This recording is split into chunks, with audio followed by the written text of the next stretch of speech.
In the summer of 1982, in an office in Athens, a 50-year-old physical anthropologist from Rochester, Minnesota, received an urgent long-distance telephone call from National Geographic, asking her to leave immediately for an ancient beachfront on the Bay of Naples, where an incredible, tragic secret was drying out and disintegrating in the Italian heat.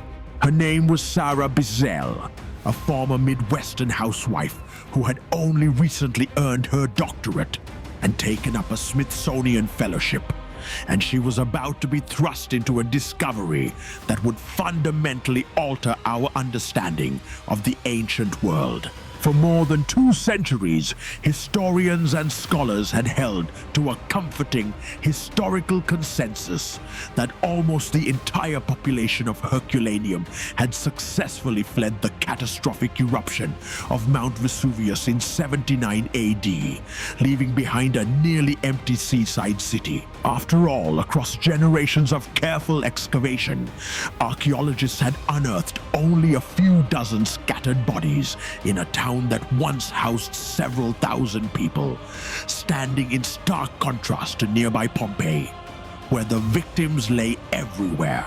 That long-held belief began to shatter in 1980, when 4 human skeletons were unexpectedly uncovered on the ancient shoreline, buried deep beneath meters of hardened volcanic rock. Then, in March 1982, while construction workers were digging a routine drainage trench to stop rising groundwater from seeping into the ruins, their shovels struck 3 more skeletons, preserved in the dense volcanic mud. As archaeologists followed the old shoreline, they opened a series of 12 squat stone arched chambers, known as the fornici, built directly into the pale volcanic rock face fronting the gray ancient beach. Inside those dark chambers and scattered along the immediate shoreline, researchers made a staggering discovery, finding roughly 300 people who had taken shelter together in their final moments. They were packed tightly at the backs of the stone vaults, adults shielding children, and in one chamber alone, 12 people lay together in the darkness, including an infant held closely in an adult's arms. The site director, Giuseppe Maggi, moved by the sheer emotional weight of what had been exposed beneath the earth, described the scene plainly as a masterpiece of pathos. Yet as the wet volcanic mud began to dry in the summer air, the fragile bones began deteriorating at an alarming rate, prompting Maggi to issue an urgent appeal to the United States Consul General in Naples for expert assistance. When Sara Bisel arrived at the site, she instantly recognized something that set her apart from almost everyone else standing on that ancient shore.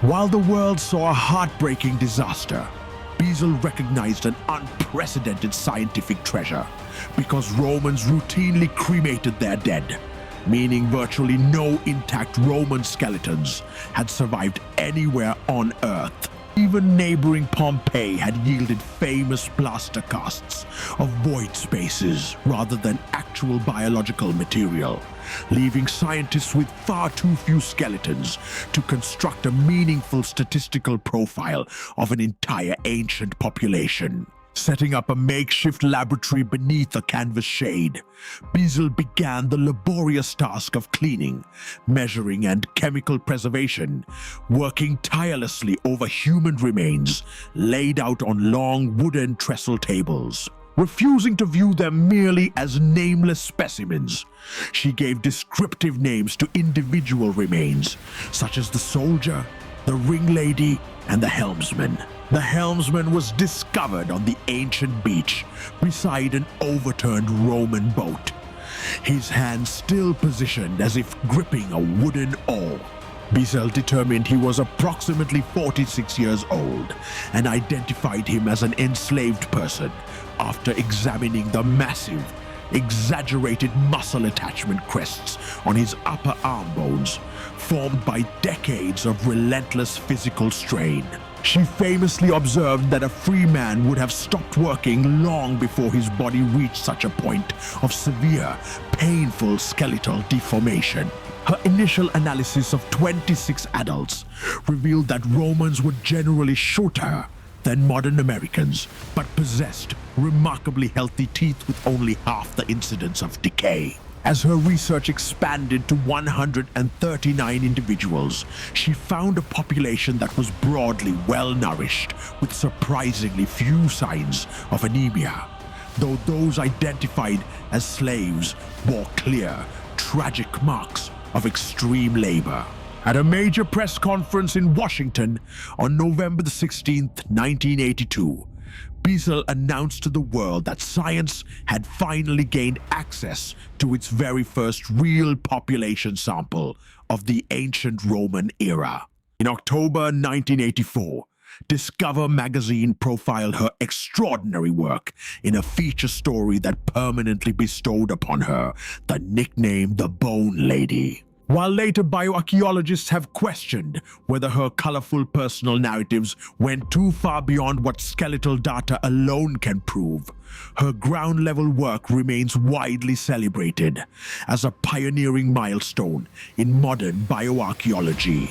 We now know that because Herculaneum sat 7 kilometers west of Vesuvius and upwind, the town experienced 12 hours of clear skies while Pompeii fell, until a lethal surge crossed those 7 kilometers at 1 in the morning in under 4 minutes, instantly freezing the moment in time. Sara Bisel passed away in 1996, but her legacy endures along that quiet shoreline, where she listened to the silent stories of ordinary people who had been forgotten for 2,000 years.